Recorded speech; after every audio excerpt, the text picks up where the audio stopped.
त्यांचं म्हणणं काय आलं, कायद्याने होईल. कधी होईल? 1 दिवस लागल, 2 दिवस लागल, 5 दिवस लागल. जर आमची मागणी हीच आहे, प्रत्येक तमाशाचा मालक आज 100 लोक घेऊन फिरतो. प्रत्येक मुलींची जबाबदारी प्रत्येक तमाशाच्या मालकावर असती. आज हे माझ्या आजीला एवढा मोठा पुरस्कार भेटलेला आहे, हे आज इतकं मोठं काळिंब पासण्यासारखी गोष्ट झालेली आहे.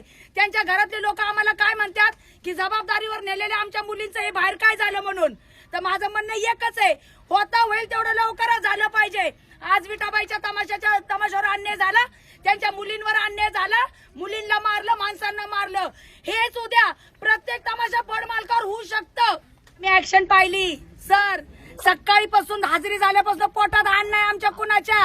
आम्ही रात्रंदिवस कार्यक्रम करतोय, किती मोठा ऍक्शन घेतला आम्हाला कळालंय. पोलिसांच्या कारवाईबद्दल संशय आहे? ते आहे सर. बघा, हे एक येत आहे, एक सांगताय गावाचं नाव बदनाम नका करू, दुसरं येत आहे सांगताय गावाचं नाव बदनाम करू नका. का गावाचं नाव बदनाम करू नका? कशाबद्दल गावाचं नाव बदनाम करू नका? अरे थोडा तरी विचार करा.